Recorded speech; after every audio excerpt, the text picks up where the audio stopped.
At our recent AGM, the following concerns were raised.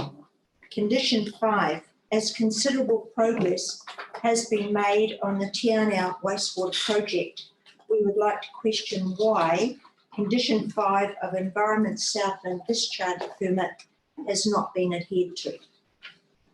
The condition reads, within 3 months of granting this consent, the consent holder shall invite the following groups to provide one representative each to form a liaison group, Field and Surge Options Group and others. The consent was granted on December the 2nd, 2019. Downers. Is anyone from Downers here? No. That's not good, is it? It is. We understand that Downers now have the design and build contract for the Te Anau Ponds end of pipeline work. Does this indicate that Stantec are no longer involved in the Te Anau end of the project? If Stantec are still involved in the Te Anau work, what is their role? Referring to the open minutes from the Services and Assets Committee meeting held the 23rd of June 2020, 7.1, page 3, Downers Water and Wastewater Maintenance Contract 10/01. What is the contractual relationship between the contractor for the treatment at the ponds and Southland District Council? Budget. Has the budget for this project been revised? We would appreciate a copy of the new pricings for the entire project. The original budget obviously is no longer valid. So it would be prudent for the council to notify all ratepayers, as we do not want a replay of the Kiteprint debacle. We understand that there is a significant increase in the value of works being carried out. In this regard, can we have a breakdown of the key component parts of the project, namely costs for upgrade of the ponds, the membrane treatment plant, the pipeline, the Kepler subsurface drip, others including fees? Is there any opportunity for a review or innovation to reduce the costs blowout? If not, why not? Sewerage holding ponds upgrade. Our chairman, Alistair Padden McDonald, is very familiar with the construction of the existing ponds. He actually built them. It is his understanding that there may be some technical and safety issues with the upgrading and raising of the sides of the ponds. Consequently, we have cost overrun concerns. One of the advantages of SDI at the concept stage when comparing SDI with CPI was the capability of SDI to work in all weather, therefore not required to shut down in severe wind, snow and rain conditions. When working through the design cost analysis for both options, the consultants have apparently completely ignored this benefit, as the storage requirement at the Te Anau ponds is now the same for CPI and SDI options, 15,000 cubics. As outlined by Alistair Padden McDonald in his original submission, by lowering the top working level of the existing ponds in the region of 200 millimetres, the ponds would have the capacity to adequately provide storage in the unlikely event if it should ever be needed, and this would be at no cost. We further believe that a land swap of council-owned land at the north of the ponds, with the paddock adjoining to the south, owned by farmer Max Sleed, would have allowed a new pond to be built at the sewerage entrance end of the existing complex. This would allow all the filtration equipment and pumping plant to be set up in the drive. This additional pond could also assist in providing storage capacity. In support of our earlier submissions, we received technical advice that clearly outlined that an additional pond was the easiest and most cost-effective solution. Has this been investigated, and if not, why not? If another pond could be considered, then why would the existing ponds need to remain full? Monitoring. Discharge permit condition 9. Groundwater quality and levels. Can you confirm that monitoring the wells has been commenced? To enable a credible baseline to be established, data from the springs at the northern end of Fraser's Beach, Home Creek, Freestone Mire should be included in this work. And then I've got the conclusion, and I said that we'll be here today, which we are, and we would appreciate if our above concerns can be addressed at this meeting. Thank you. Thank you. I'm not really happy to be back here, Abel. It's nice to see you. All right, thank you for that. I'll open up for any questions. It's not a situation where we enter into debate, but really any questions for clarification, the technical aspects. So anybody would like to ask any questions? Yes. Thank you. It's wonderful that we have some people looking over the work of the council. Thank you. It's a bit hard to keep up with everything, and you know a lot more about this than I suspect most of the people around the table. Is someone going to address the issues? Right. We will, but have you got a question? So we'll work through this out. I might just wait till Well, now's the time to ask any questions or clarifications if you're having. well, this is one town in our community. We have a lot of towns across our district, and pretty much all of them have got issues with the human waste, the way we manage the waste. It would seem that if we tackle each town's human waste sewage issues in the same way that we've dealt with Te Anau's, we're pretty soon going to be running into hundreds of millions of dollars. It doesn't seem to be sustainable. The rates are high enough as it is. I wonder if now's a good time to ask if mixing human waste and manure with water is the best way of dealing with it. Or is it a good time to have this conversation about mixing human waste with garden? So I suppose just to assist there, are you qualified to be able to answer that question? I'm sorry, it was more of a comment, really. Like it's about questions. Do you have questions or clarification to the Well, about it? sorry, I'd like to see someone who knows the answers. That's why I've asked the question. Are either of you two qualified to answer that question? No, I don't think we are. I don't think we're here to discuss that issue. I think we want to keep the sewerage going the way it's going. It's taken so bloody long now. We want to see something happen. Thank We you. need to see that the costs are kept down and try and get some idea where it's headed. Through you, Mr. Chairman, perhaps for the benefit of councillors, I can confirm that as requested by Mrs. Shaw, responses to all of the questions that she's raised this morning will be provided upon completion of the public forum.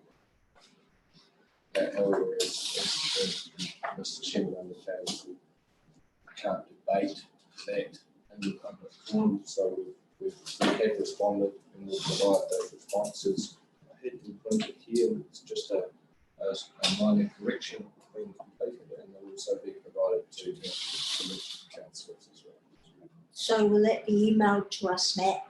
We'll give it to you on both hard copy and soft copy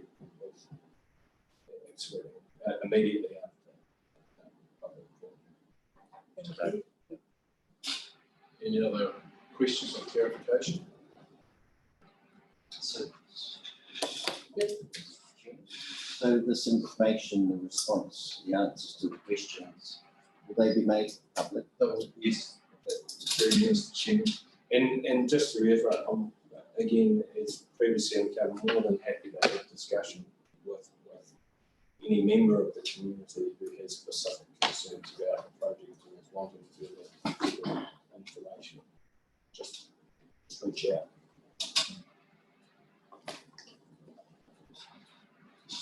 Any questions? Can I ask a question? Yes. Are we going to get the new financials? That's one of the questions that you've raised on the paper, and the response to that is indicated in the material that you will get very shortly. Okay, thank you. But in short, the answer is yes. Thank you very much. I have a question for Alston. You constructed the ponds some time ago.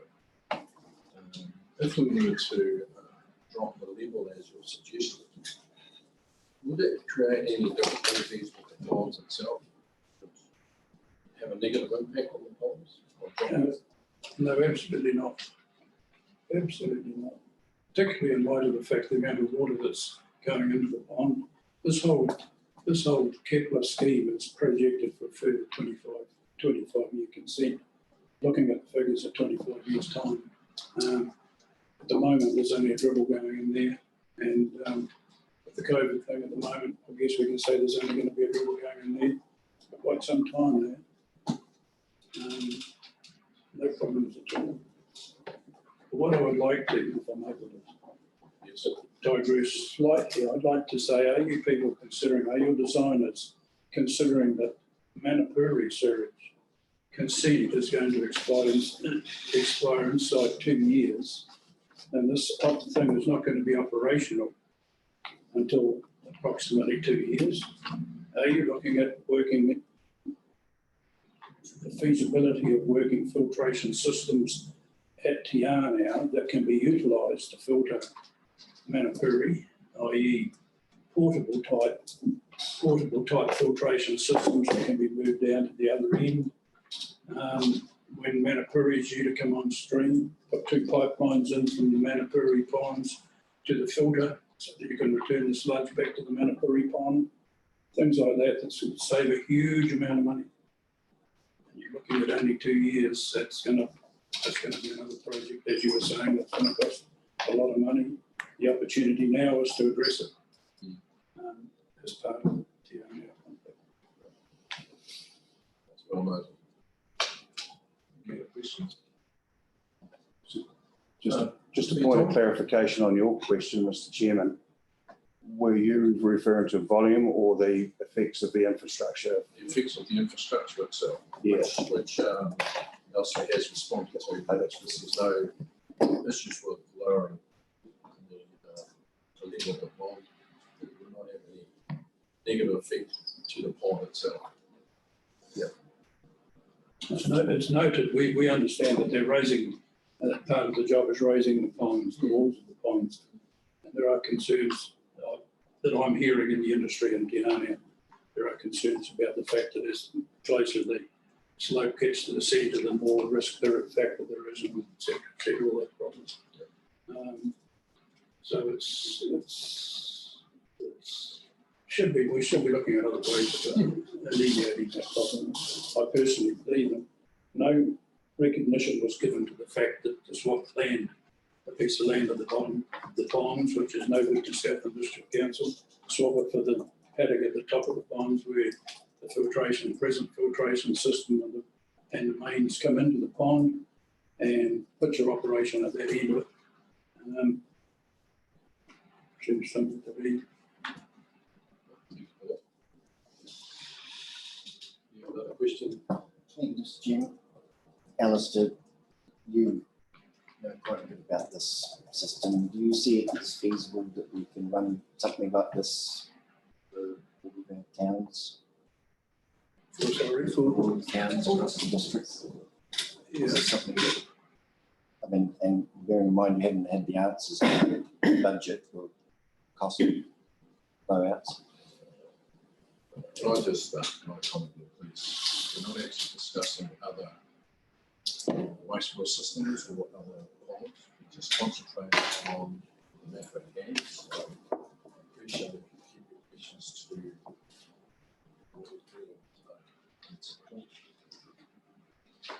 Mr. Chairman. It's just a shame that Ruth and Alistair don't have the answers to their questions so that we could have a conversation about this particular issue. Once again, just to reiterate, this is not the forum for that conversation. Two is that we do not have any technical advice from any other systems throughout the table today for us to consider. So it would be slightly unfair to ask the presenters today to make comment on other sewage systems within the Southern District that we've had no research on. So I think we need to focus on the town and what we've got in front of us. All right, any other questions? There being none. Thank you. Thank you for your presentation and your time and coming to present. Appreciate it. Thank you.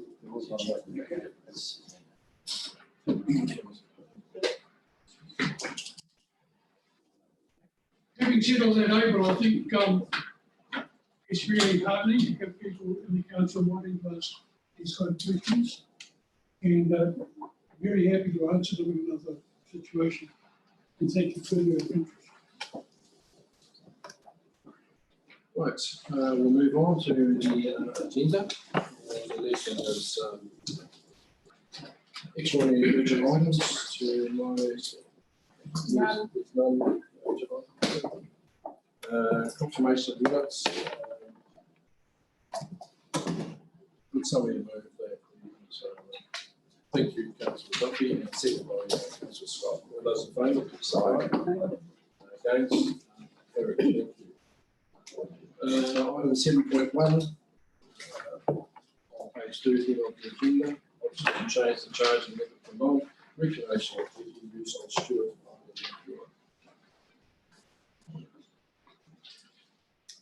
Morning, Chair and Councillors. This report is to present options to change the charging method for non-recreational jetty use on Stewart Island, Rekiora. Currently, commercial users of the jetties hold a licence from council to use the jetties for commercial purposes, and the licensees pay an annual fee of $1,350 per vessel to council. In 2017, the Stewart Island Rekiora Jetty Subcommittee raised that a new charging regime for jetty usage based on patronage, passenger numbers, might be more appropriate, and staff have supported reviewing the charging method.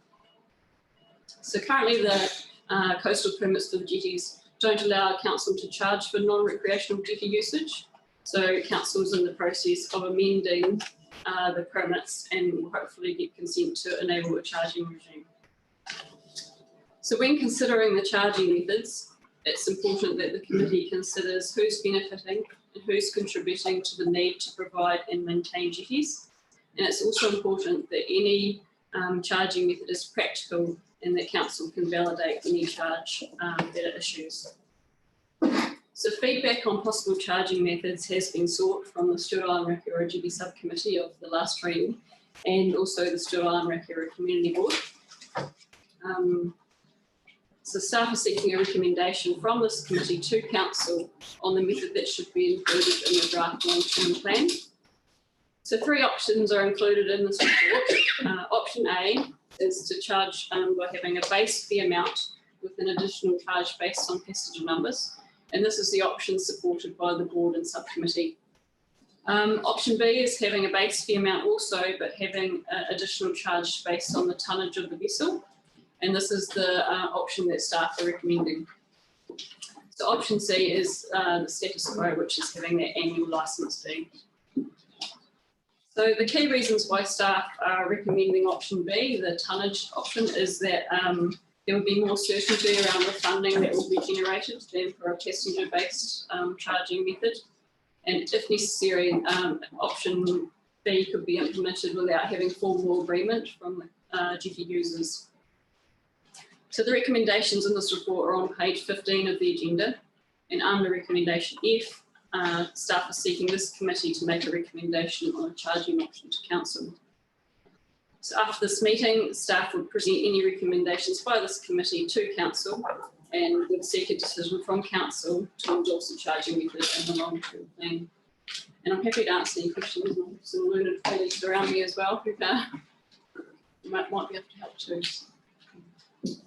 Thank you. Can I just ask that to go with the preferred option or recommended option, you could enter a formal agreement with the duty users without formal agreement? How's that? So, Why do we not have to have a formal agreement with the duty users? because it would be a contract with the duty users, it's possible that they may not want to sign a amended contract. And so if we go through the process of including that in our long-term plan documents, and then we aren't able to get an agreement with users, we'd still want to be able to implement the method. Open up for questions. Councillor Thorne. More of a point of question at this stage. The community board only just become aware of this on Friday night, as did I, and I'm quite concerned that that was so late that they couldn't be allowed to speak, say that it's on this very table. So Friday night is a bit late for that, and the board want to endorse their thoughts on it. And whilst duties are now board control rather than previously committee's control, which I chair, and we have been going on now for 6 7 years. It goes as far. So whilst not a question, it's a statement, but the board are upset about that. And they will come along. Through you, Mr. Chair, we did give a heads up to the board that we had this report going up, and we told them we'd let them know. And I think it was a week ago, was it? Through Mr. Chair, can clarify it's the 27th of July. We notified all the stakeholders who currently pay or have a licence with council to use the GDs, and also the community board and the chair of the board. So yeah, we gave a warning and invited them to come and speak to this meeting if they wanted to raise any of their thoughts or ideas about this issue. Through you, Mr. Chair, the formal agenda is so on Thursday. So I'm not quite sure Councillor Ford's Do you want referring your to hard copy Friday on night. Friday? They're on Friday night. But And Chair Australian didn't get his until someone else. So they're upset that they, otherwise they'd be here. But I'd note that you did indicate that you support the recommendations. There is there is support to have a method there because we get concerned that we have to have a method of charging, Yes. which is appropriate. And there are only 13 operators, and we still don't have any figure, but we could really substantiate what the charge quickly. Yeah. So it's very well. But I take it that the board is comfortable supporting the process and recommendations. Yeah, that's great. Thank you for that. Councillor Owen. Yeah, just to clarify that if a decision is made today, that it'll go into the long-term plan, so people who have missed out will have an opportunity. So after this meeting, we'll go to council and be endorsed to go in the draft long-term plan scenario. It's a formal consultation process. Councillor Douglas. Thank you, Mr. Chairman. So just to be clear, what are we recommending going into the long-term plan? Is it just that there's a charging regime, or are we specific about whether it's 1, 2 or 3? Because we've got support from the community board for 1, staff is recommending 2. We haven't got the figures in front of us to indicate what those levels of income and expenditure would be. So to me, we're making a decision without sufficient knowledge in front of us. Mr. Chair, yes, at the moment it's just the mechanism, and we are asking for one of the mechanisms to be recommended to council, so option A, B or C. And we are aware that at the moment we are addressing the charging method and not the amount.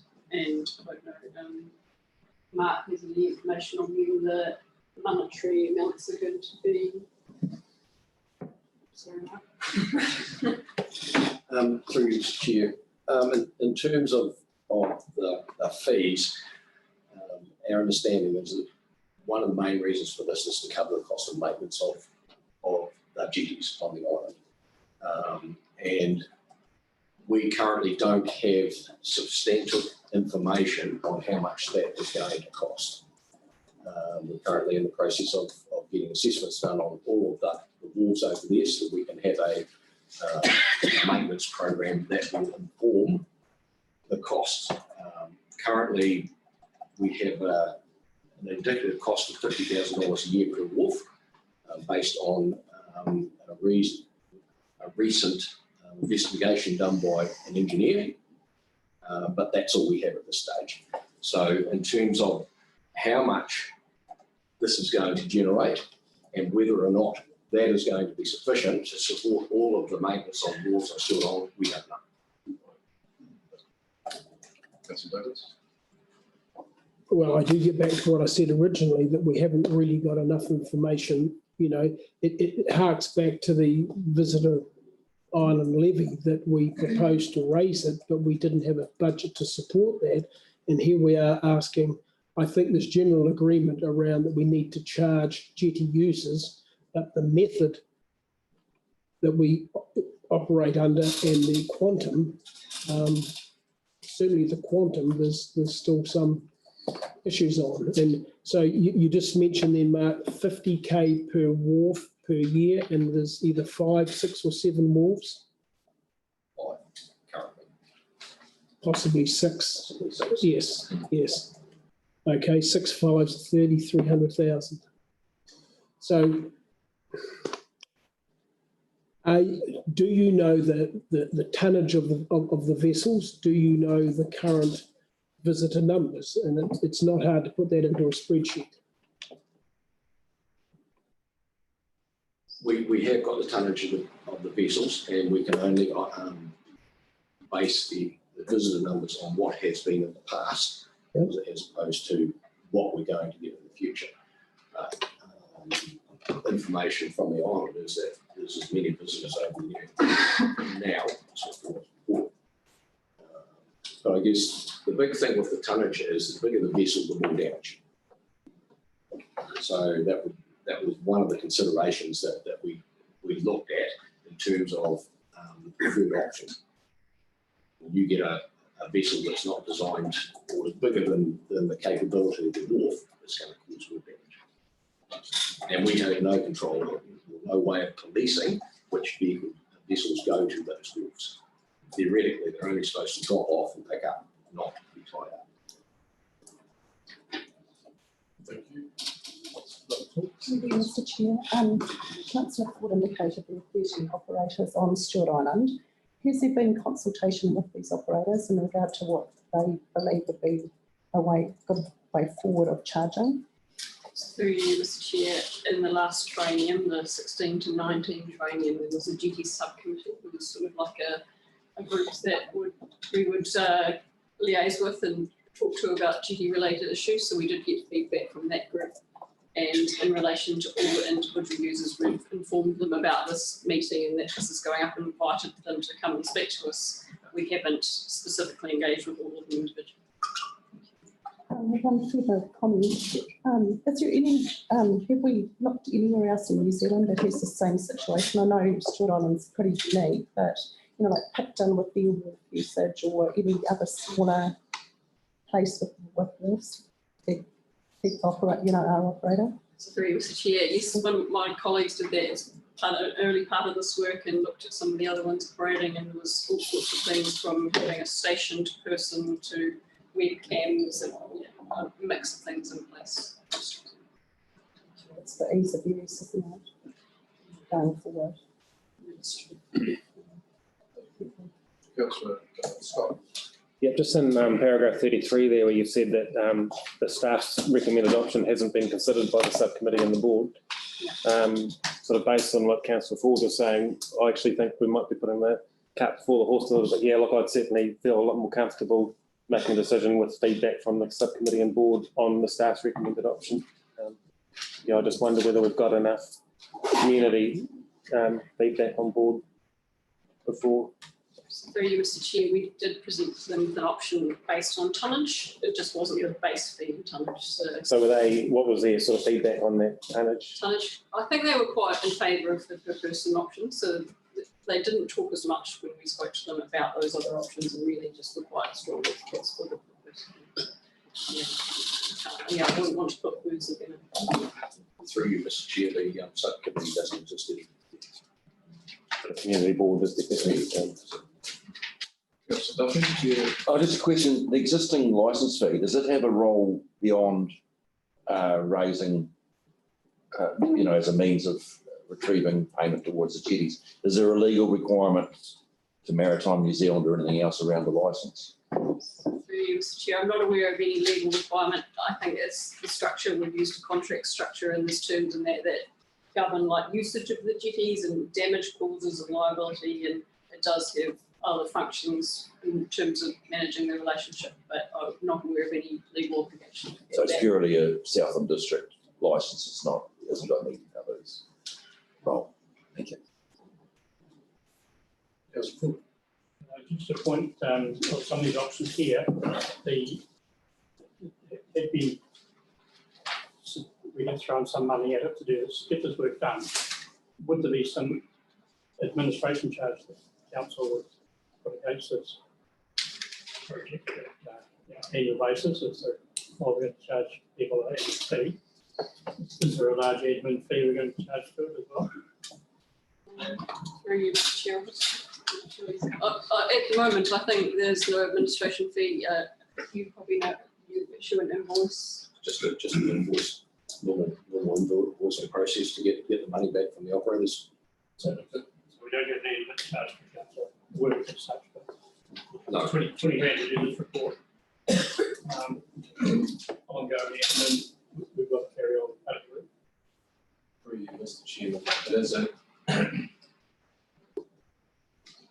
it's perhaps points to one of the reasons why the staff recommendation is the recommendation, is the preferred recommendation, is that from an administrative perspective, there's low and limited cost, and so it's able to be absorbed within our existing functions, as opposed to establishing a per-person regime. The administrative overhead and burden associated with that function is quite different. And until we have a better or greater appreciation of what sort of revenue we're able to generate through this mechanism, there's concern that the cost from an administration perspective outweighs or exceeds the value proposition in terms of levying the funding, levying the fee in the first place, the charge. It's a concern I had, I would make a point that just selecting one of these that may well be a high admin cost. Which is the basis for the recommendation from staff as to why option B as opposed to option A, which was, as we know, the preferred option.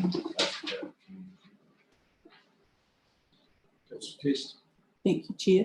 I have concern that we haven't taken this back to the community board. I think they've probably done quite a lot of work and been involved in it to this point, and then the staff, I'm not saying that what the staff is deciding or has their preferred option isn't the best option, but I do think as a courtesy, and B, that practicality that those people have because they're working it, it would be remiss of us not to actually take it back to them and consult with them prior to going forward to council. And I know that we're probably all under pressure timeframes and all the rest of it, but this is important that we talk to the people who are going to be our advocates for anybody else out there that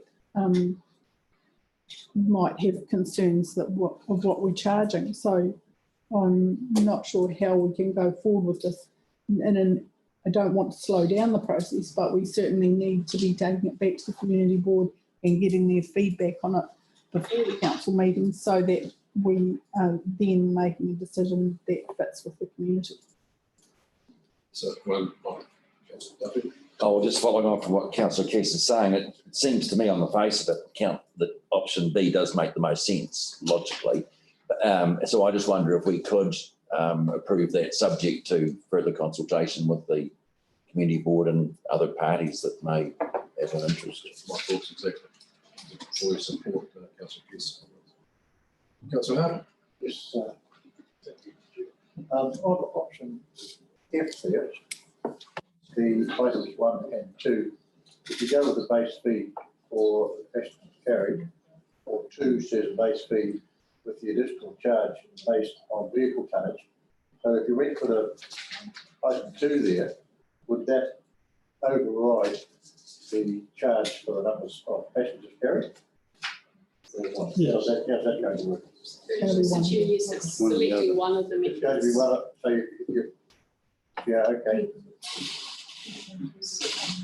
Through you, Mr. Chair, I'd just like to clarify that one of our early steps last year, I think it was in November, is that we did take, I think it was 5 or 6 options to both the subcommittee and the GT subcommittee of the last perennium and the community board, and discussed in quite a robust conversation those options.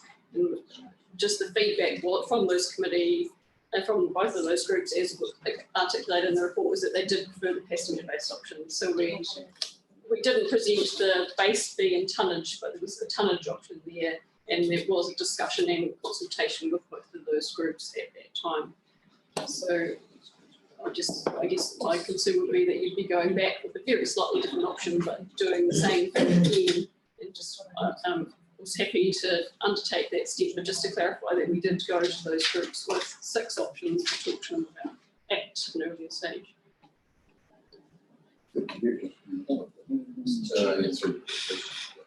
Thank you. Well, I think I'm echoing what I've heard around the date on it. Perhaps got a steer from the people of Stewart Island. And we don't necessarily have information on what the difference is financially between the per person charging and the vehicle tonnage charge. So I'm not quite sure how we make a decision and provide direction around one of those today. Perhaps in response to that, and we can let it lie today. We can,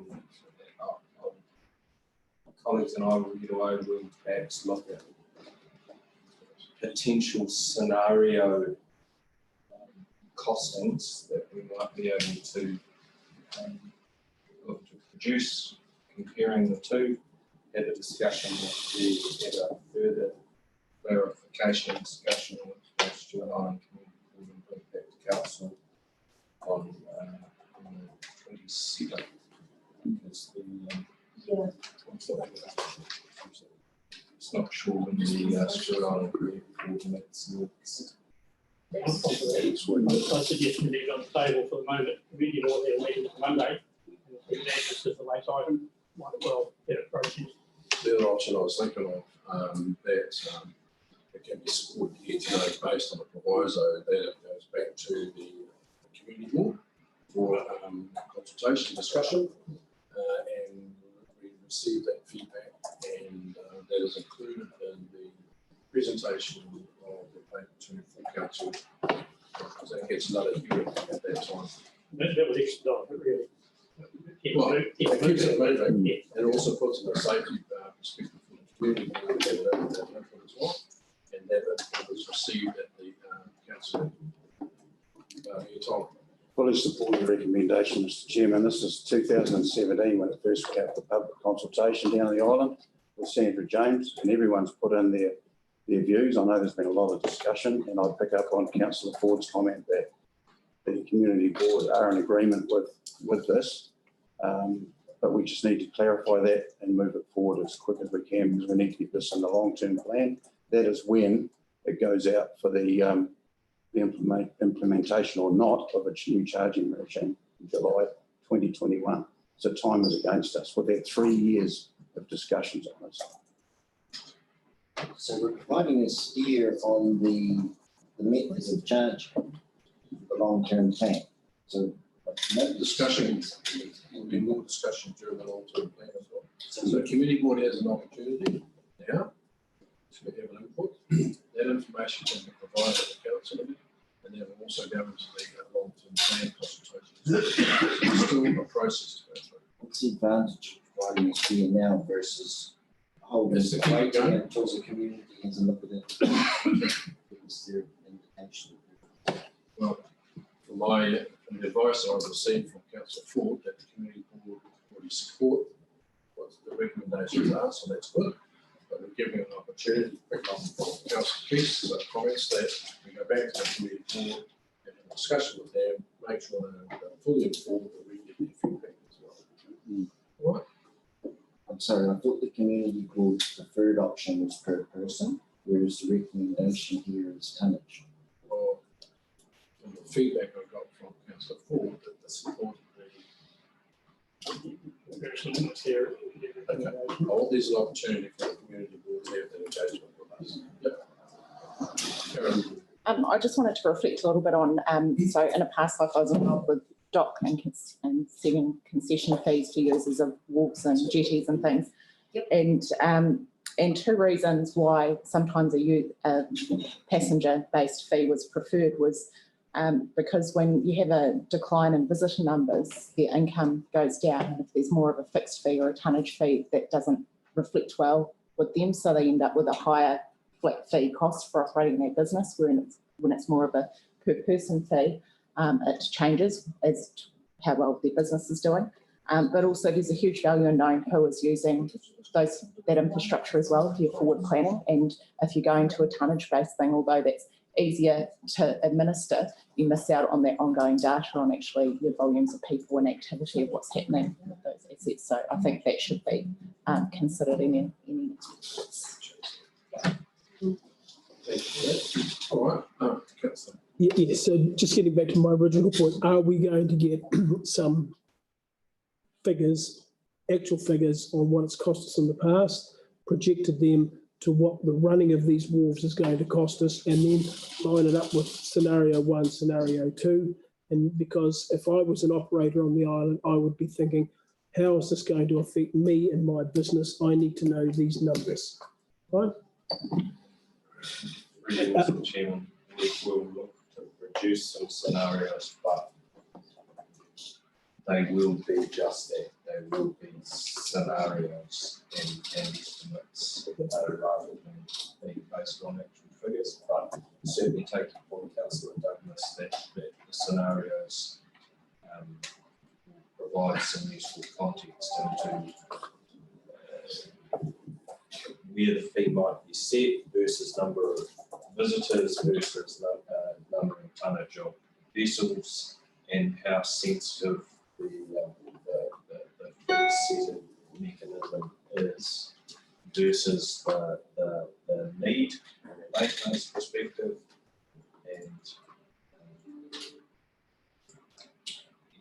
and the mechanism. Through you, Mr. Chair, obviously how the jetties are funded will be impacted by decisions made in relation to the revenue and financing policy.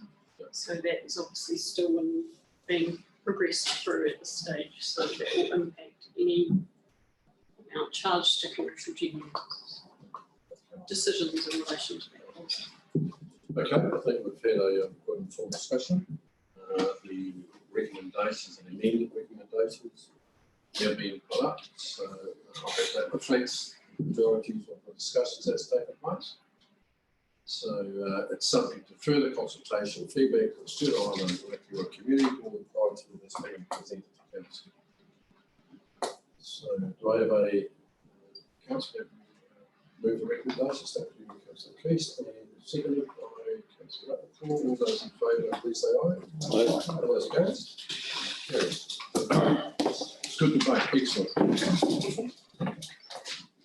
Moving on to item 8.5, road operations. It's on page 57 of your agenda.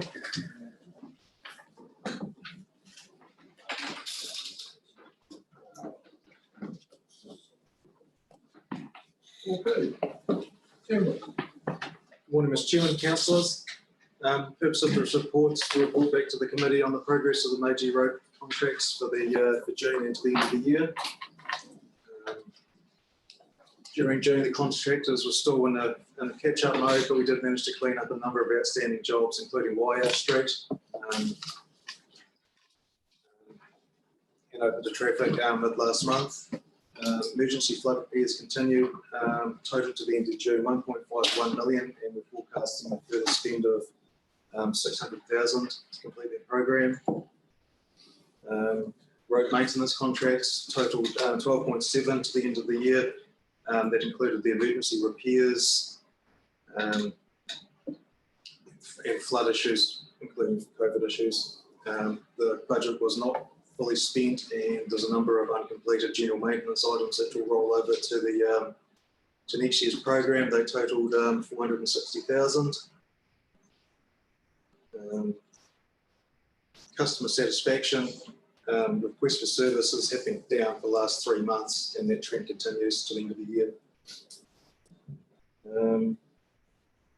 So you've got there, health and safety wise, we've had our contractors have totaled 2 medical treatments for the year and 1 lost time accidents.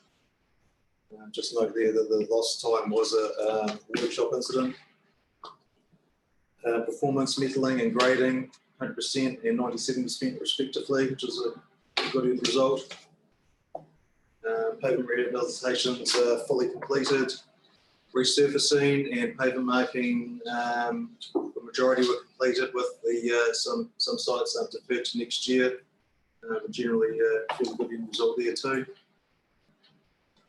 Bridges, 7 bridges to the end of June were completed or underway from the design and build packages. That's for a total of 19 are in those packages. So there's 7. So excellent start to the programs. A couple of photos there of the modular double T beam systems, Puller Road, been installed.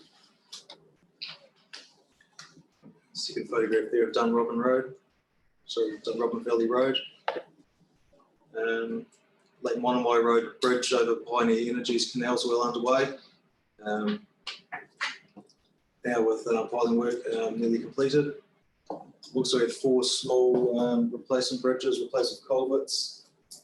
Smith Road, Winton, McGee, Tipton, and the Tuat Kettle Flat at Lassa.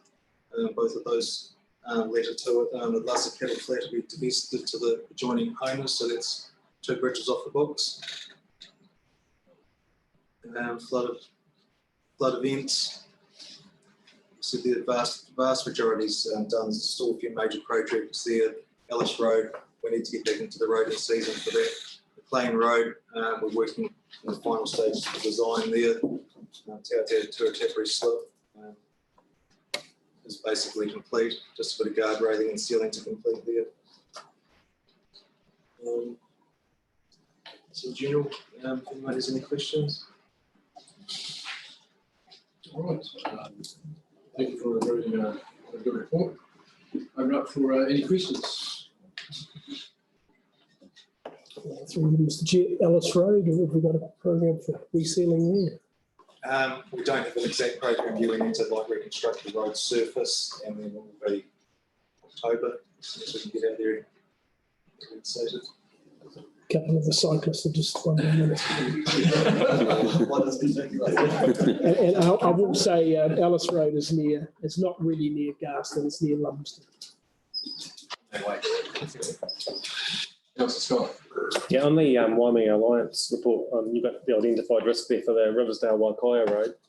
That's had a lot of community feedback on being quite a poor road at the moment. What was the sort of time frame you've got in the council to determine appropriate action? So what sort of time frame do we have around there? That's discrete in relation to where the trees occupy it. Yeah. So we've been trying to engage with the landowner on that. We've had initial conversations, but yeah, unfortunately, we didn't conclude those conversations. I've been trying to get in touch with them. The next phase, we've actually gone away trying to obtain some costings from the contractor to see what it will cost to actually remove those trees and see if there's a cost, obtain effectively a cost neutral type benefit, so we can have further discussions with the landowner on that and see what sort of agreement we can get to remove those trees that are causing the problems. So we're just waiting on a pricing back from the contractor that'll give us a bit more information on, so we can progress those discussions. So it could take quite a bit longer still before there's a. It could do. It's a bit difficult to, I suppose, gauge how these conversations will go because there's a reasonable volume of trees. And there will be a reasonable, or potentially a reasonable cost involved with trying to remove those trees. For you, Mr. Chairman, engage with the landowners and they're not in a position to even look at starting work until February. So. Thank you. Councillor, please. Thank you, Chair. On page 37, under the Photo Alliance, there's a commentary in there about challenge with the RAM contractor to RAM Dispatch due to CJN no longer supporting this platform. Is that actually a problem? Mr. Chair, it is to a certain extent because that system is what we use to retain all our asset information. And that's what our contractors use to capture all those programs and costs associated with the jobs, and then it goes into our asset database. It's not just our problem per se, because it's a system that gets used across the entire country by probably 99% of local authorities. But part of that's just a transition phase from an old system to a new system. It's still the same organisation that uses it, trying to modernise it a bit. So the degree of contractors getting used to the new system, like any change in technology.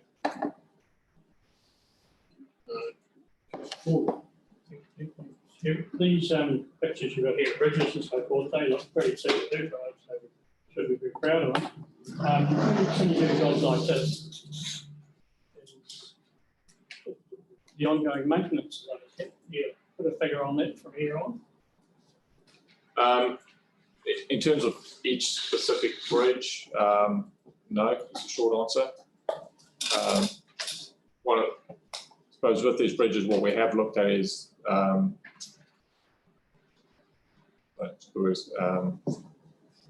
additional span, so that aspects like scour, that we don't have to go back and necessarily attend to that ASAP. But bridges inherently, well, like any asset, have an ongoing maintenance regime, and being in the waterway, depending on obviously events that occur over the life of the bridge, can have an impact. So 10 or 15 years, we wouldn't even touch them, we wouldn't know. We wouldn't expect to. We do have ongoing monitoring regimes or inspection regimes required as a minimum 6 yearly, and that's a structural inspection, but we also have general inspections that we carry out more frequently. The design life around those bridges are 80 years, so we're not generally, other than monitoring them or things like scour as a result of obviously weather events, etc. We shouldn't be spending, in theory, a lot of money until we start getting to the end of their useful lives. Just like compare bridges to a wharf structure. If you don't put any standards for 15 years, why? That's a previous discussion. Yeah. Councillor Duffy. Thank you, Mr. Chairman. I've just got questions again about the noxious spray program in the Photo Alliance area. I see pools that's very healthy and grown, and I'm just wondering whether it has been sprayed or perhaps what monitoring we're doing. Best of my knowledge, it has been sprayed, and we do carry out monthly inspections. Obviously, the size of the network can't get around every single road, but we do sample monitoring in essence. If we see some that's concerning us, we'd perhaps let you know where that is. Yeah, much appreciated. Thank you. Councillor Douglas. So, thank you, Mr. Chair. The $2 million of emergency works, what level of funding do we attract for that? We attract, initially starts off at 51% funding. The way the emergency funding works is once we exceed 10% of our overall operations budget, we then, for anything above that 10%, we jump up 20% from a funding assistance rate, so we go up to 71%. So initially we had forecast around 3 million But I think it was mentioned at one of the previous meetings, like McLean Roads, where we got some significant savings through effectively donated material. We're now looking at close to at that $2 million mark, or 2.2 million. And in that case, we wouldn't actually trigger that threshold, because that threshold is around the $23 million mark for our operations component of expenditure. So in this situation, we'll pay 49, they'll pay 50. Correct. Right, thank you. Mr. Chairman, just following up on Councillor Duffy's question, do we have an idea of what we spend per annum?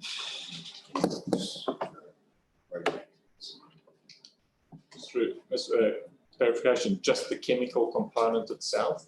Well, the chemical and what could the application as well? Yes, I'll be able to find, I don't have that off the top of my head, but we do have those figures available. So, find that out. Okay. Any other questions? No further questions. I'll move the recommendation that we receive the report. Do I have a second before that? Thank you. All those in favour, please say aye. Against, carried. Thank you. We're going to point to two, services program report on page 39.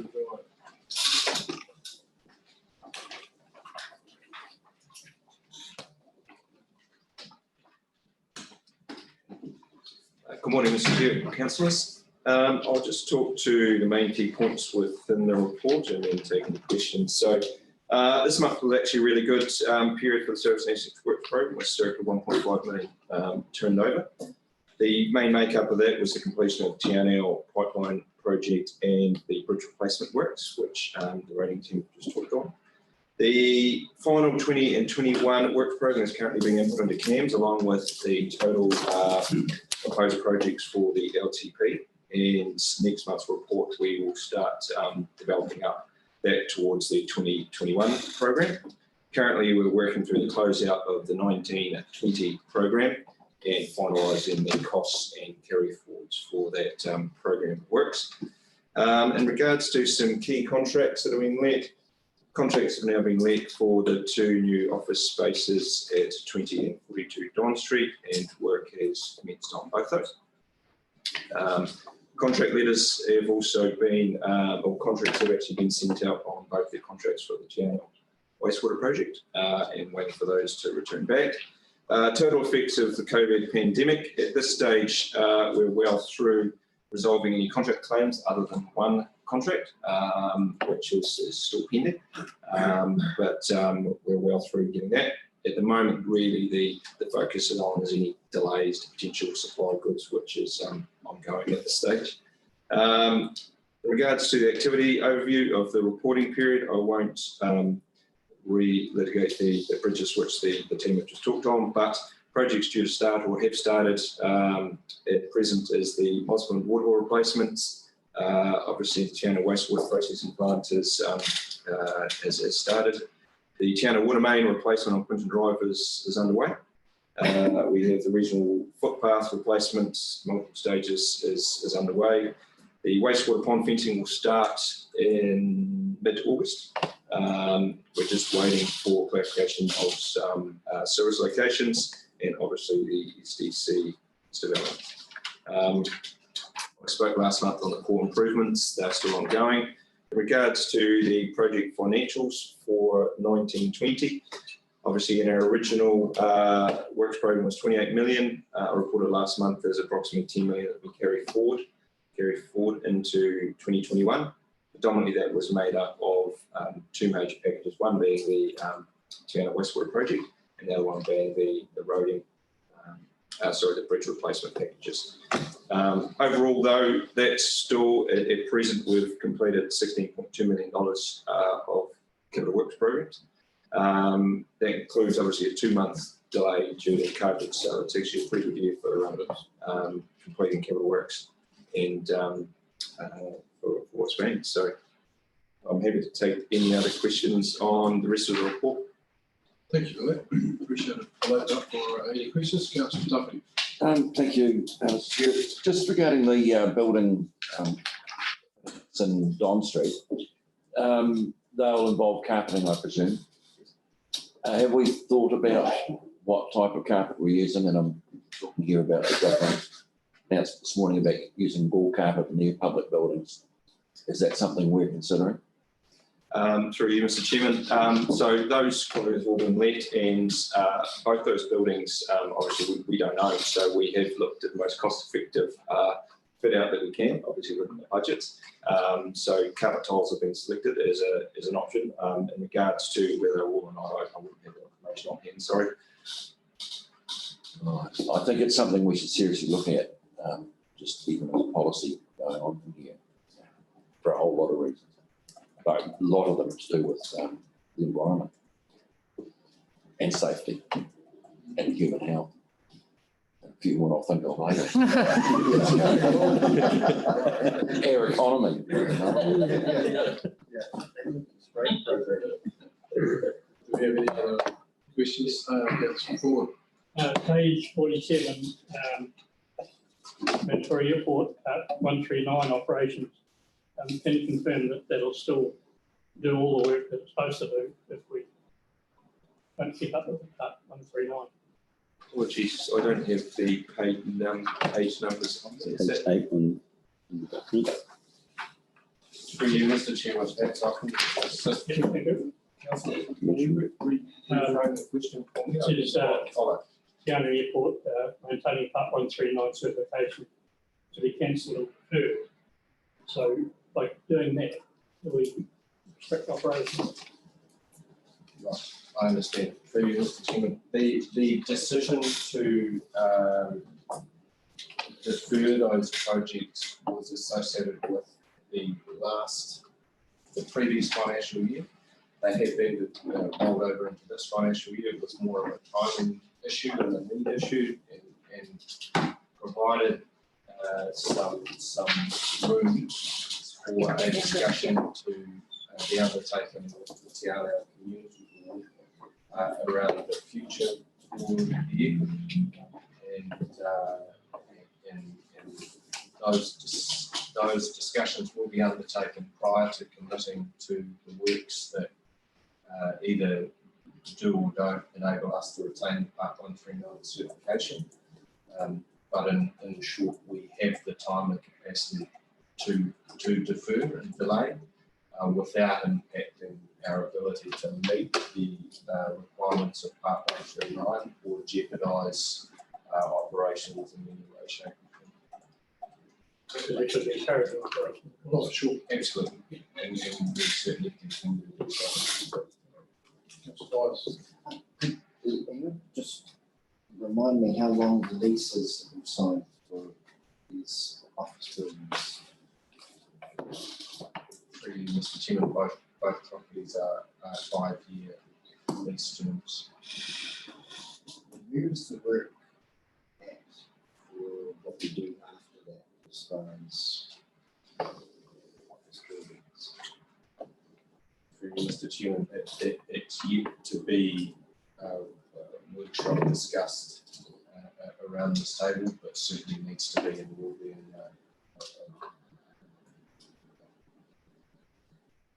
I think we need to get the priority and focus currently is on the LTP, but perhaps towards the end of the year or early next year, there will be time and capacity to unpick that. There's quite a significant number of macro level sort of influences that have an impact on the decision making around the future of office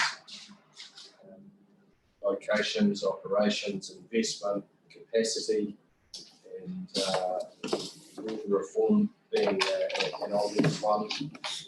So there's perhaps a little bit of benefit to be derived from letting the dust settle on some of those components before we enter into those discussions. So as an example, there was a business case drafted on the future of this building, and the DSA that was a contributor to that business case. Obviously, changed direction and decision-making and has resulted in the 2 offices on Don Street being leased for a 5-year period, but there's a broader, bigger question around what is the need beyond that 5 years. What's the scale? What's the best location?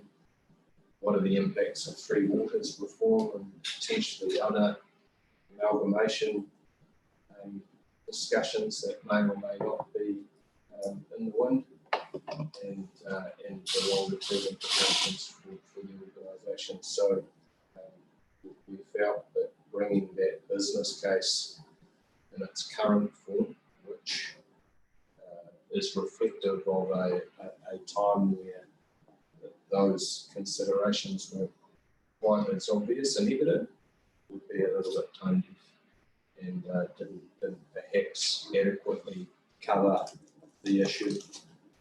So there's some further work that we need to do internally.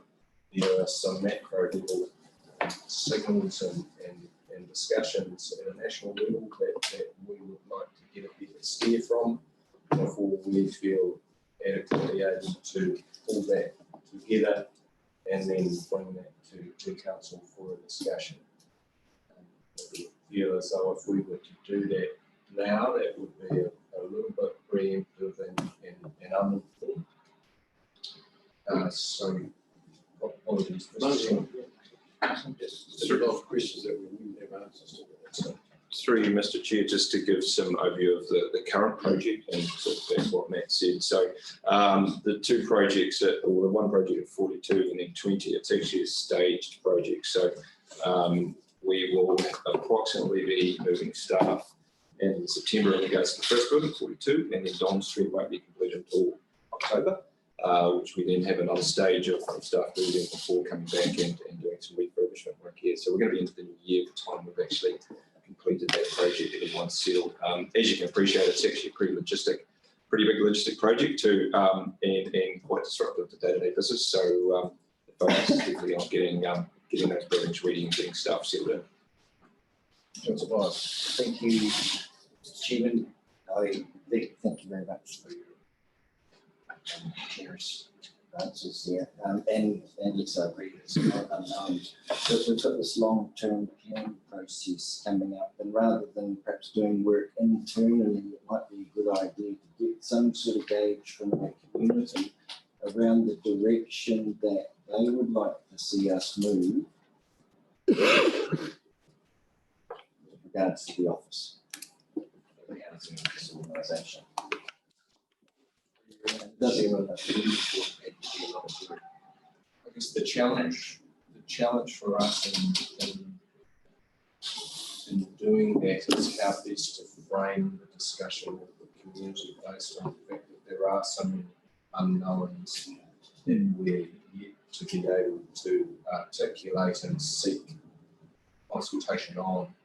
So what we don't want to do is go out for consultation in a manner that's too general or wishy-washy, and in doing so not achieve the value we would want to achieve out of that consultation process, and then have to do so again at a later stage when we have more clarity. We risk undermining the process of engagement and consultation. Would be the risk, I guess, but certainly happy to discuss some thoughts that you formulated on how we might look to engage and consult and go forward.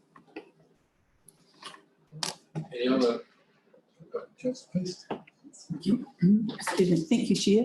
On page 46, under activity by status, there's new facilities, public toilets, there's under off track in both of these categories. There's public toilets, there's 6 that are off track, and under waste water and water supply, there's another 22 there, projects, they, are areas that are critical to public health, and do we have enough resources in that area to make these things happen as we've planned? Yeah, through Mr. Chair. Off the top of my head, there is a number of toilet projects that are underway. We obviously have a big one of those is obviously Monkey Island, that is still being just worked through the final parts in regards to some land acquisition.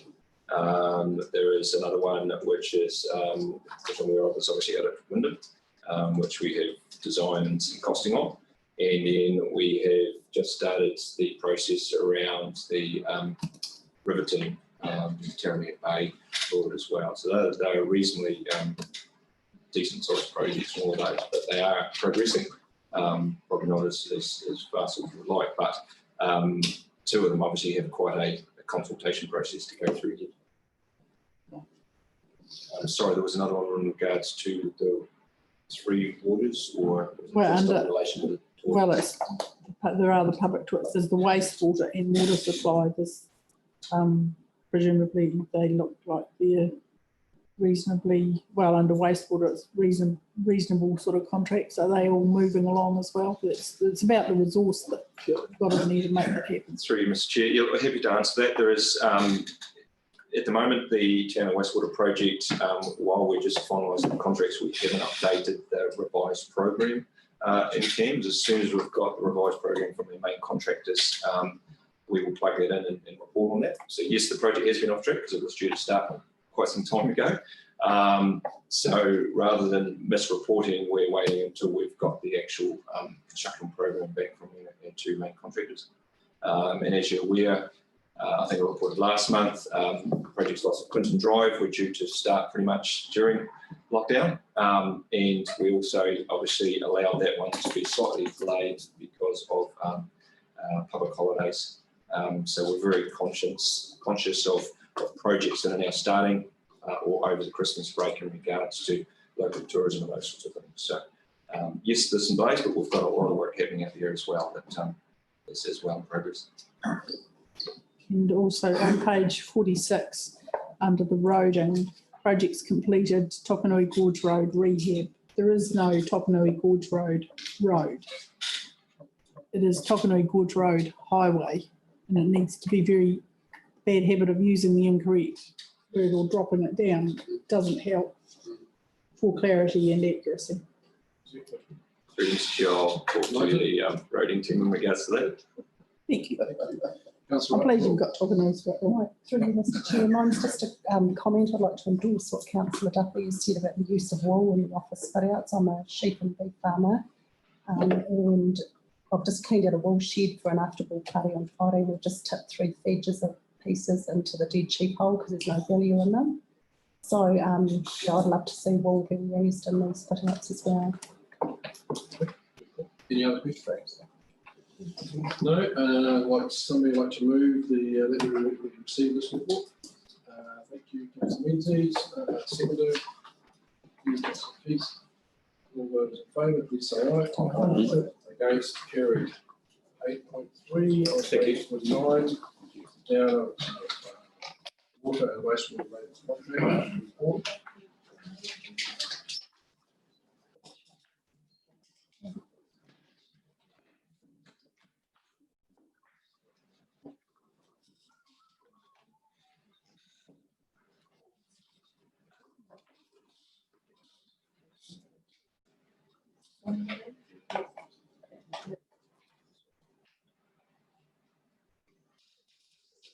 Please go ahead. Apologies. Morning. So, just address a couple of points in the report. The main one was a couple of non-compliances we had at some of the wastewater plants. Just to, they were minor transgressions, and it was to do with the nature of the plant rather than, so the limitations with those older plants. All those plants are being upgraded this year, which will address those limitations. apart from that, there wasn't a lot in this month, but since this report, we've finalised the CPI adjustment for the down contract. So we're all since the 2021 year. And the only other thing of note is that the wider Downer group have let us know that they had a fatality in the North Island, and another couple of pretty serious motor vehicle accidents. So there's an investigation at the moment, and then they'll let us know when they've got some findings, how that informs whether they're going to change any operating procedures nationally. Oh, it's good that they've advised you of what they're looking at. Yeah, so they always keep us up to date. That's good for you. Yeah, but they've just sort of given us a heads up. This is something that we bigger than normal, and let us know. I'll open up for questions. Any other questions? Yes. In drinking water standards, I think all drinking water compliance tests was carried out to the standards. All were absent of Escherichia coli. Yep. What else is tested? Those standards. So where do I start? So the drinking water standards are pretty detailed. A lot of the compliance criteria are not simple lab tests. They are, you must demonstrate at 1 minute intervals for a whole year that the filters were operated correctly and the UV intensity was correct. There's lots of things we track, turbidity. So a lot of it's, we rely on SCADA systems to monitor the plants. But the samples are old-fashioned manual lab samples that are taken. So there's quite a suite of samples that are required under the standards. And in those samples, what are you looking for? So the E. coli is just an indicator organism that lets you know that if that's present, then there's a failure in the system. That organism in particular is not particularly harmful, but it lets you know that if everything was working right, that wouldn't be there. So it's sort of a very, very handy indicator organism. Yeah. But we also sample for chlorine levels, just as a double check. We have online instruments that are monitoring all the time that alarm if something goes out of spec, but we're also required to manual chlorine sample as well. Do we check for nitrates? Yes, we do in our raw water sources. Yes, we do. Yeah, but it's not a regular. It's not something that we check every week. So the sources are checked from time to time, but unless there's some other towns might have a source where the nitrate level is elevated and they would have to monitor it constantly. We don't have any sources like that. Right, thank you for that. Well, I'll move that the report be received by the second for that, please. Thank you, Councillor Menzies. All those in favour, please say aye. Aye. It's carried. We'll go to oh, sorry, 8.4. On page 69, assessment report. Thanks, Bill. Through you, Mr. Chairman, before we commence, Mr. Barrow commences with the presentation of this report, I just want to flag this is a report that doesn't normally feature on the Services and Assets Committee suite of reports, but it is one of our strategically important assets, and it's under there's a fair bit of work going on at the moment in terms of negotiating and rolling over the existing maintenance contract. So we thought in discussion with the Chairman, it's a good idea to provide some context at once or twice a year on how that particular contract is progressing.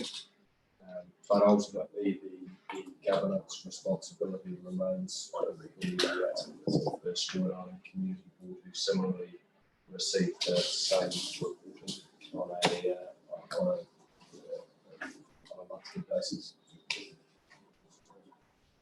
Thank you. Okay, that's good. Good. Thank you. I'll take both reports as read, and I'll pick out the highlights from the main report.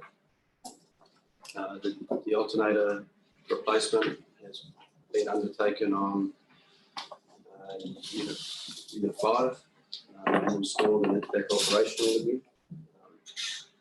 And similarly, that's enabled the leaks on generator 4 to be remediated. Another thing that happened from the generator side of things was decommissioning unit 2 and swapping the radiator cores onto unit 1. That was unit 2 is reaching the end of its life, and we were looking at a need for replacement of radiators on unit 1, so that's happened now. The other piece of work is fuel tanks, which are being replaced to meet funding requirements from an environmental point of view. So they're essentially self-funded. They've got 2 walls, and they're all but installed. Civil works have been undertaken. The tanks are in place, and there's some valves remaining to be installed and some certification process that will happen towards the late August or early September. The other thing we referenced is some procurement for a replacement genset. So we're collating prices for that. The decision made in the context of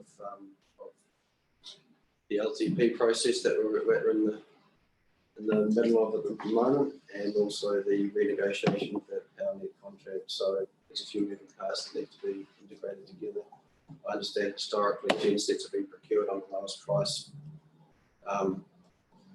lowest capital cost notion, and so we just want to have a bit of a broader view for whole of life costs on that front. So it's probably the highlight really. Thank you, Colin. Appreciate it. Any questions? Do you have any questions on the report? No questions. I see the tanks are proceeding pretty good. Technology fine. Do we have any indication on budgets on tanks? Are they looking right? Through you, Mr. Chair, yeah, we're still tracking on budget, within budget. There was some contingency which has been used on account of the extra fittings required that weren't originally budgeted. But it's still within the established budget. More have been involved in those discussions, so that's currently aligned. There's always concern about what it costs, but keep looking at that. Thank you. Councillor Douglas. Just interested, what is fuel dilution detected on unit 2? That to me indicates water's getting in, but I'm sure it's not that. Which page am I on? That's been replaced. I think it's coming down there. Yeah. Fuel dilution is. Yeah, it's oil, isn't it? Oil, I do. Sorry, I'm getting into the oil sump. Oh, fuel in the, yeah, that's on account of the seals. If there's fuel in the oil sump, yeah, and that's one of the reasons why that's been replaced, hasn't been rebuilt, been decommissioned. So it was due for its overhaul. Happens more on diesels than it does on people. Yeah. Okay, thank you. Good. So we'd like to move. I can move that, Mr. Chair. All those in favour, please say aye. Aye. Okay, it's carried. Supposed to break at 10:30. So since you're there, we might as well do the next report as well. Which is on page 75, 8.5. This is a forestry report. So, again, I take it as read, and I'll just summarise some highlights.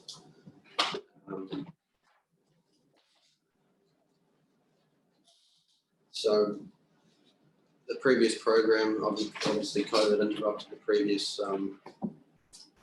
silviculture program. Most of that got back on track before the end of the year, and heading into the new financial year, we've established the harvesting program for Waikaia.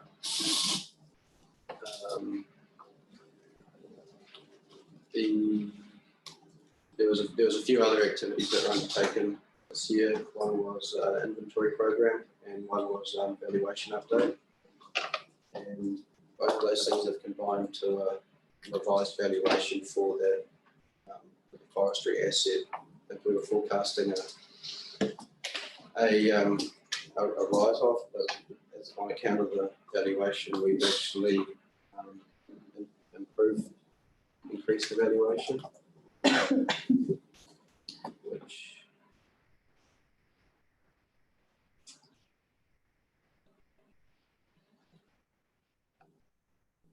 we're still finalising that report, so I'm not sure if it's referenced in here. The budget figures as pretty similar to the last report, because the harvesting program had already been undertaken and there were no further. There's only been limited further work on the forests. I'll open it to questions. Any questions? Councillor Ford. What is our opinion on carbon credits? Will we collect them or sell some, or is there a status on that?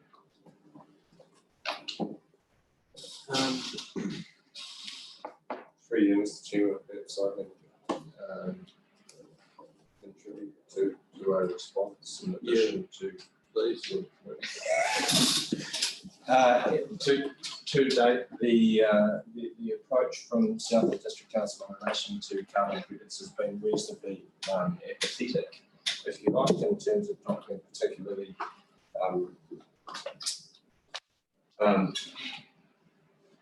proactive around determining a strategy in terms of the carbon credits. One of the things that we have done in the previous report, in this last reporting period, connected with a chat, an independent forestry consultant on this topic in particular, along with a broader purview across our forestry portfolio.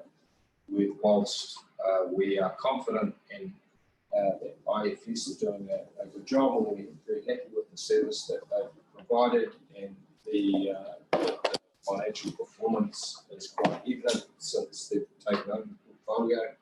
There is still a need intermittently to ensure that we do have an independent eye cast over the portfolio, and assisting us with that long-term strategic direction with our forestry portfolio. So the purpose of engaging with Mr. Burns was twofold. It was to have a bit of an, as I say, an independent purview across the way we're managing our forestry portfolio currently, given that we're not specialists in this area, and also around helping us develop and determine a longer-term strategic picture for our portfolio, and of course carbon credits are incorporated within that portfolio. So not so much to date, but certainly moving forward, that's an area that we need to be more proactive in, particularly when you consider some of the national rhetoric around the cap being lifted from its current $25 position, and where that might hit, and the implications of that for both the value of the garden first and foremost, but also the implications for how you might manage the portfolio, your harvesting program, and the catalyst for further additional planting if that was a direction in which the committee was interested in reviewing and pursuing. We don't sell any just yet, but I believe we're going to appreciate. Through you, Mr. Chairman, I agree. I think at this stage, selling any carbon without that work having first been undertaken would be preemptive and otherwise. Was there anything further you wanted to add, Ashby? Possibly only some context about the value that independent consultant also adds to decisions on when to harvest and verifying some of the, particularly with the upcoming Waikaia harvesting and verifying that it is an appropriate time to undertake that, and we're not just harvesting for the sake of keeping crews busy. It's all part of how we manage our asset. So, Mr. Chair, is the consultant actually adding to the value of IFS, or is it further by IFS and just cost down? What I'm saying is does the consultant know more about forestry than IFS? If so, well, why are we having both?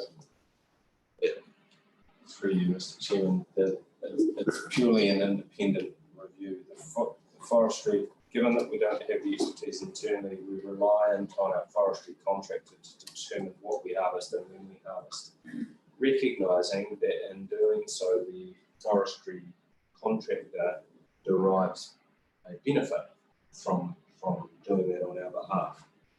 So again, I want to stress and reiterate, we're quite happy with the service that IFS are providing, but as an asset owner, as a portfolio owner, there's a significant value attributed to the forestry portfolio, and it's prudent to intermittently undertake an independent review or audit of how we are managing both ourselves with our forestry contractor, our portfolio, and ensure that we're able to provide you as governors of that portfolio confidence that we're doing so prudent and proper manner. So it's the consultant on a regular basis, or just coming out here? So as an example, on an annual basis, when a forestry harvesting program is produced by the contractor, that might be provided to the consultant. Please review and confirm this is a responsible harvesting program in providing the comments. So whose information whose information is the consultant using? Is he using IFS's information? And re-evaluate the whole setup to his own information, or hire someone to do that? Through you, Mr. Chairman, we've got quite an extensive amount of data and information on the portfolio, ages, profiles, locations already. So first and foremost, it would be a simple matter of sharing the data and information we already have. But that's not to say that the consultant at some point in the process might want to come down and verify that what they're reading and looking at isn't in line with what they're seeing inside. But again, it would be an intermittent. It's not an ongoing, continuous review or audit. It's a once in a. Through you, Mr. Chair, just to say it's not just to reiterate. Sometimes it's as much as a phone call, just to check in, just to verify a decision or some data. The scope isn't necessarily overlapping. Well, it's not overlapping at all. It's more just another opinion to verify independently that we're on the right track. Yeah, having had about 40 years experience in the same industry, that's why I'm asking the question. Oh, it's a valid question too. Councillor Byers, your question. Thank you, Stu. Just wondering what the latest valuation was for this. $12.26 million. 12.2, they put a few bridges in. Yep. It's a lot. Is that long-term plan discussion? Whether we dispose of our forestry asset. So we also and build some bridges, that's right. dispose of the all part of that prioritisation discussion. Is that, Be all part of that. Everything's on the table in the land.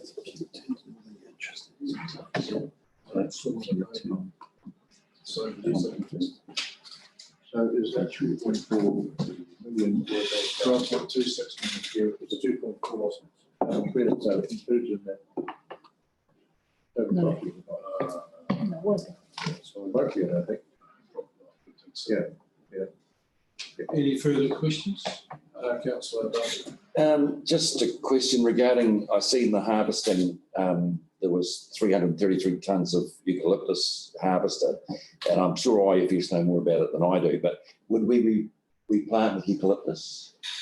I don't believe so. I believe it's just, Yeah, sure. Okay. Thanks.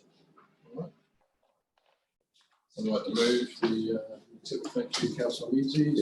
Signal, please. Thank you, Councillor Hart. All those in favour, please say aye. Against, carried. Right, that's 22. I'm in trouble with Chief. So I'll have to do it. And let's get back here with a 5-2.